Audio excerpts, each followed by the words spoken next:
بسم اللہ الرحمن الرحیم۔ محمد بن قاسم 31 دسمبر 695 عیسوی میں طائف میں پیدا ہوئے۔ ان کے والد خاندان کے ممتاز افراد میں شمار کیے جاتے تھے۔ جب حجاج بن یوسف کو عراق کا گورنر مقرر کیا گیا تو اس نے ثقفی خاندان کے ممتاز لوگوں کو مختلف عہدوں پر مقرر کیا۔ ان میں محمد کے والد قاسم بھی تھے جو بصرہ کی گورنری پر فائز تھے۔ سندھ کی فتح 17 سال کی عمر میں ہی سندھ کی مہم پر سالار بنا کر بھیجا گیا۔ محمد بن قاسم کی فتوحات کا سلسلہ 711 عیسوی میں شروع ہوا اور 713 تک جاری رہا۔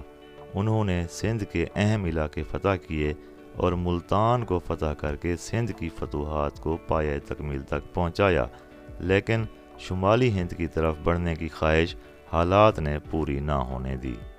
محمد بن قاسم کا پورا نام عماد الدین محمد بن قاسم تھا، جو بنو امیہ کے ایک مشہور سپہ سالار حجاج بن یوسف کے بھتیجے تھے۔ محمد بن قاسم نے 17 سال کی عمر میں سندھ فتح کر کے ہندوستان میں اسلام کو متعارف کرایا اور ہندوستان میں اموی مہمات کا افتتاح کیا۔ ان کو اس عظیم فتح کے باعث ہندوستان و پاکستان کے مسلمانوں میں ایک مسیحا کا اعزاز حاصل ہے، اور اسی لیے سندھ کو باب الاسلام کہا جاتا ہے، کیونکہ ہندوستان پر اسلام کا دروازہ یہیں سے کھلا۔ محمد بن قاسم کم سن تھے، لیکن اس کم سنی میں بھی انہوں نے نہ صرف ایک عظیم فاتح کی حیثیت سے اپنا نام پیدا کیا، بلکہ ایک کامیاب منتظم ہونے کا بھی ثبوت دیا۔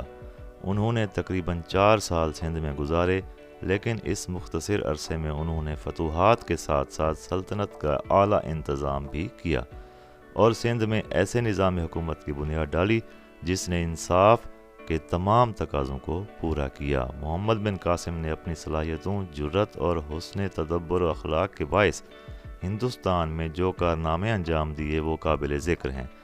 سندھ کے عوام کے لیے انہوں نے رواداری کی بڑی عمدہ پالیسی اختیار کی۔